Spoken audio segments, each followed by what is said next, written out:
So the Free Motion Challenge Quilting Along is a video series I do about twice a year. So think of it like an online class.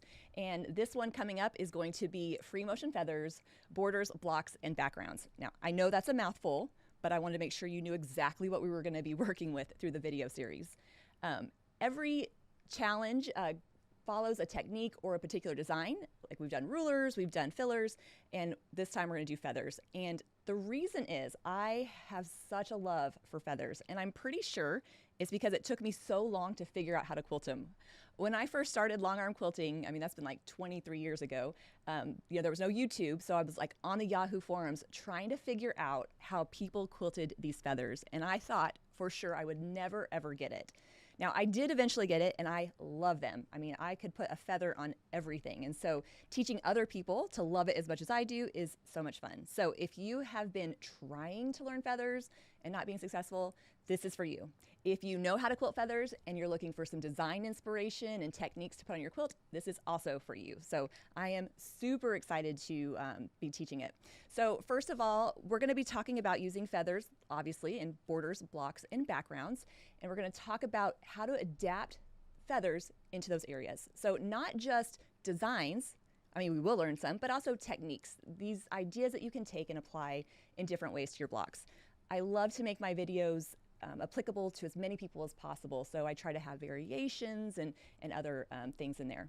Now, if this sounds familiar, if you've participated in previous Free Motion Challenge quilting alongs, you might be like, wait, I thought we already did a feathers one. And we did a couple years ago. We did fabulous feathers.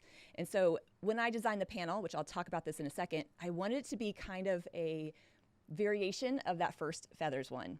Now, this is a completely separate video series. We're going to be talking about different designs and different applications. So if you took that first feathers challenge, this is going to be perfect. If you haven't, you can still do it.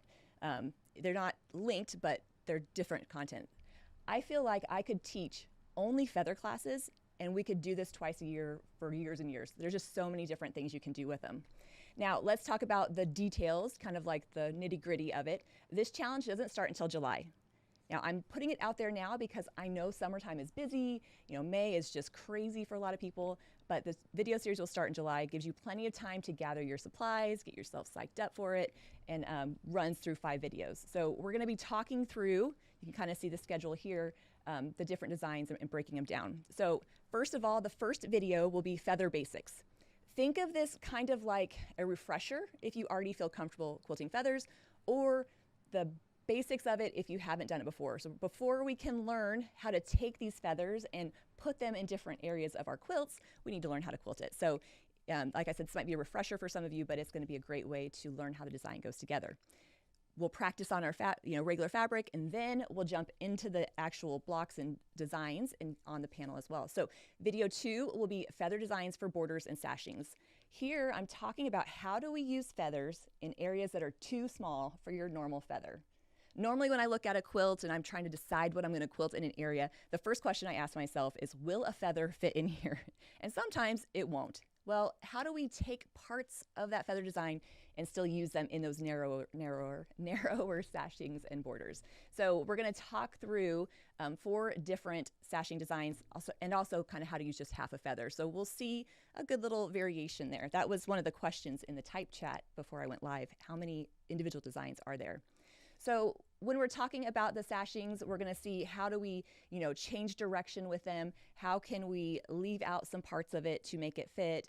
How can we, create these designs? And so it's a lot of fun to look at that and think these are all the same kind of basic shape, just used in slightly different ways. So here you can see a couple examples of the different designs. This is a great way to practice a feather design if you're not quite comfortable with using it in a bigger area. You're like, I just want to kind of keep it a little more contained. I don't want to fill in this area, but it's a lot of fun. And it's going to give your quilting that feathery, curvy look, even if you can't fit a whole feather in that area. So you can kind of see some examples here. And you can see more. So the panel, which I'll talk about in a second, gives us plenty of opportunities to use those sashings and border designs. By the time you get to the bigger sashings, like 4 inches or so, like you can usually fit a feather in there. So these designs are going to be more kind of geared towards like that 1 to 3 inch size. But of course you can adapt them, and we'll talk about that as well. And then in the video series, I'll also talk about how do we turn corners with the designs. One of the things about machine quilting is you can learn the design, but you also have to learn how to apply it to your quilt. Like, how do you quilt a feather, but how do you turn the corner with it? How do you take sections out? So I'm excited to kind of get into these concepts that we really haven't talked about in the previous Feathers Challenge. So just some more pretty pictures of the quilting and the designs we're going to learn and turning the corners with that. Then video 3, we're going to go into block designs. Now, in the previous Feathers video series, we touched on blocks for a second, but we just mostly talked about how to fill in the blocks with the designs, not really breaking them down a little bit more. So here, I'm kind of looking beyond those bigger blocks to different ways to use feathers in those areas. So we'll talk about designs for smaller blocks, like this kind of feathered swirl that we see right here. One of my favorite designs for those squares or circles that are about 4 inches or so. We'll also talk about how do you break out and fill in those irregular shapes with that feathery kind of shape, creating whether it's a twisting effect or some different detail, mini feathers, and kind of having fun with it. When I was coming up with the designs for the video series, I really had to kind of hold myself back a little bit because there's so many things you can do that we could make this a 20-part video series. But I kind of settled on a couple different techniques that would be perfect. And here you can kind of see some examples there. So we'll talk about how to fill in those smaller sections of pieced blocks with that feather design.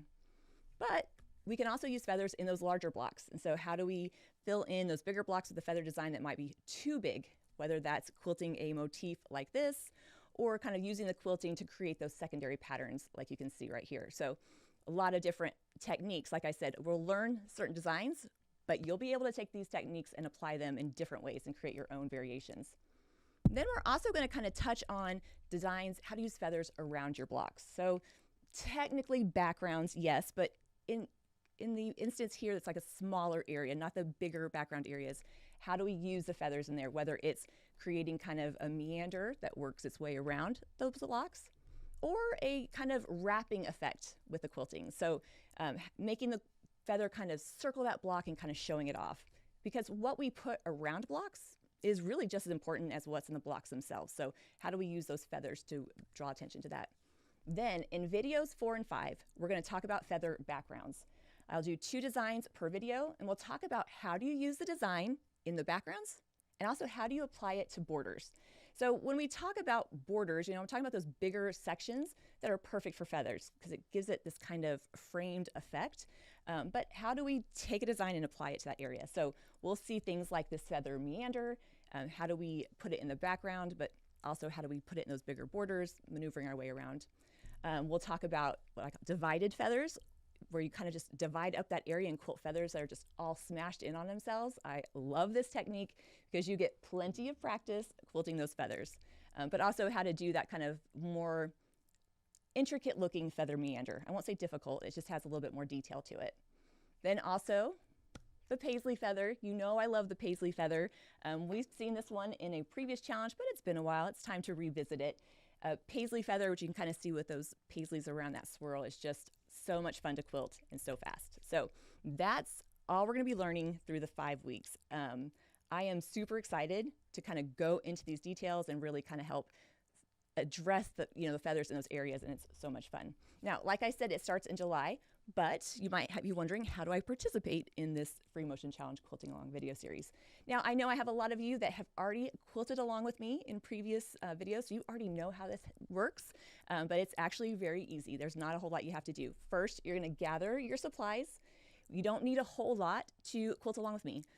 I don't require a lot of supplies or required kits or anything like that, because I want to make the barrier to joining me as low as possible. I want you to have no reason that you can't quilt along with me.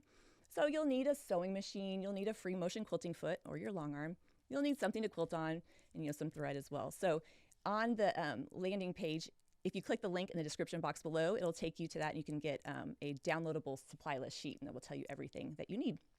Now, one of the things that I do for the challenge, I design a quilt panel just for the video series. Been doing this for several years, and I love it because it allows me to quilt along with you on the same project. That gives you the experience of quilting on a quilt without having to piece it or make it. So as I'm designing these panels, I'm kind of thinking through, what do I want to teach? How can I make the panel look cool so that you want to hang it up when you're done? and what areas am I going to need. So this is kind of the result of that. Obviously I needed some blocks and some borders and some backgrounds to fill in. So another thing about the panel though is I designed it so it had a couple little, I won't say cheat codes, but a couple little designs that you can quilt right on top of. So 2 of the blocks have a feather meander printed in there, sorry, a feathered swirl printed on it, so you can quilt right over the top of it to get the hang of how that design goes together. And then also has that kind of pieced looking block in the center, you know, that you don't have to actually piece. So it's going to be the perfect palette or the perfect canvas for our quilting. Now, the panels are available in 2 sizes. This has kind of evolved over the years because people are like, I want to do a bigger one, and others are like, I want to do a smaller one. So you can choose your quilting adventure. We have the smaller one that's 42 by 54, and then a slightly bigger one that's 58 by 69. So just depending on what you want to do with it, you have those 2 options. Again, if you're watching and you're like, I want to remember everything she's saying, don't worry, you can click the link in the description box below. It'll take you to our website that has all the details, so you can rest assured that you'll know exactly what's going on. Now, for a limited time, we do offer a 50% off the small panel if you buy the larger one. So if you can't choose, you don't have to. You can do them both. You can use the promo code FEATHER when checking out. And again, you can get both of those if you want. Now, that's just for a limited time. So if you're kind of on the fence, I would definitely do that before that goes away. And this is something silly I started a few challenges ago. I love making little pins. So it's like just a 2.5-inch pin that is, you know, corresponds with this challenge. So if you're a collector like me, you can collect the pins from the challenge. So you'll get a free pin with panel purchase while supplies last. So just keep that in mind if you want that pin, but it's kind of fun just to look at it and see, you know, all the things you've done. Now, there's some other products that go with that. So besides the panel, I have some coordinating threads. If you've watched my live chats, you guys know I love picking out thread colors. And so choosing threads for the panel is definitely one of my favorite things to do. Now, I will say one thing I try to do is, since I know we do these video series fairly regularly, I try to not have too much overlap with previous threads. Sometimes it has to happen because it's just the perfect color, but I try to throw in some colors that we might not have used before so you can kind of start building up your thread collection. So you can kind of see I have that, you know, that purpley blue color, that kind of tealish green color, that I love that strawberry blonde, that lighter color, and the other ones. Now this kind of gives you an example of where we're going to be placing those thread colors if you want suggestions. So as I was quilting, I'm thinking, what threads am I using where, and filling it in. And this is actually in that downloadable suggested supplies list, so you'll have this graphic as well. One thing I want to point out is normally in the video series, I include the background thread color as well. So light gray or something like that. This time I didn't do that. I'm sure you have enough light neutrals laying around. So I've like, you know, these 5 colors go with the different, you know, colors on here, and then you can use a neutral in the background. But if you didn't want to, that strawberry blonde color looks gorgeous in the background, and that's actually what I used on my panel. So you can use that as the background color or use your own, totally up to you. We also have the backing fabric. So I went with a charcoal gray just because I wanted to kind of tone down some of the rainbow look, and then the optional border panel, which you can see around here. The border panel also came about because people wanted borders on their panel, and so you can add that on as well. This might look familiar because I've used this on a previous challenge a few years ago, that kind of paisley design, that paisley feather, but I just thought it was so perfect. I was like, oh, I gotta rework that and use it for here, so you can kind of see what that looks like. Again, when you get to the website, it has all the information there for you. Another thing I've done is designed a fabric collection to go with the panel. Now this is just for fun. This is the Frolic fabric collection, and these little individual pieces are the designs that are in the cornerstones on the panel. So they're just kind of speckled in there, but it's kind of cute and pretty there. So if you want to customize your panel, if you want to add some different background fabric or add some more borders or do whatever you want, these are the coordinating prints that go with it. Now, designing the fabrics is a lot of fun, especially when I'm kind of playing around with different colors and textures and designs. And this quilt panel, I wanted to be really bright and fun with the ombre fabrics and with, you know, those kind of rainbow colors. Just, we're heading into summer, let's make it just bright and fun. So that was kind of my idea there. You can see some of the prints here, you know, from the reds to the watermelons to the greens, just kind of filling in those areas, you know, around our border panel. Now, one of my favorite things about, or one of my favorite prints in the collection is this one. Now, I shouldn't have favorites, right? I should love all my fabrics the same, but let's be honest, sometimes I love them a little bit more. This one is like a river rock kind of effect, but it's also ombre on the repeat. So when you look at that little picture, it's hard to see the whole effect, and over on the right you can see like that ombre effect, just if that's something you're interested in. I was super tickled with that, and that's available in a couple of colors. And again, just some different textures and designs. Maybe you want to customize, maybe you don't, it's totally fine, but it just goes along with it. All right, once you've gathered your supplies, and by the way, we have all those panels ready to order now, so if you want to go ahead and place your order and get that going, that's perfect. Once you've got your supplies, you can register to receive emails. Now, once the videos go live, they'll be on my YouTube channel, they'll be on my website, but if you want it, we can email that to you directly. So we'll email you, hey, the video's here, here's the links to the things you need. And so it's just a great way to be sure you're getting those personalized emails directly about the challenge.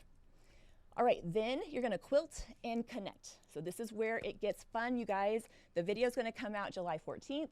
You're gonna watch the video tutorial. You're gonna say, oh my gosh, she is so funny. Well, I'm thinking that you might say that. And then you're gonna try quilting the design that we learned.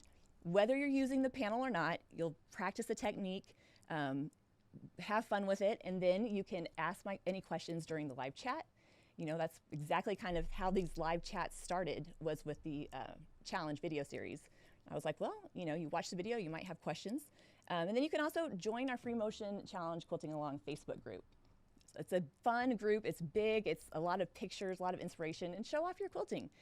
What I love about quilters is we are so encouraging. I love show and tell, or when people show off their quilting, because it's so much fun to see people working through it. So definitely an option for you there. Again, the videos will come out July 14th, and you can join at that point. Now, like I said, quiltingismytherapy.com, or the link in the description box has everything you need, so you can be sure to check that out. But like I've said in previous video series, my videos will stay on YouTube indefinitely. So if you're not ready to start in July, no problem. You can just kind of quilt along whenever you're ready.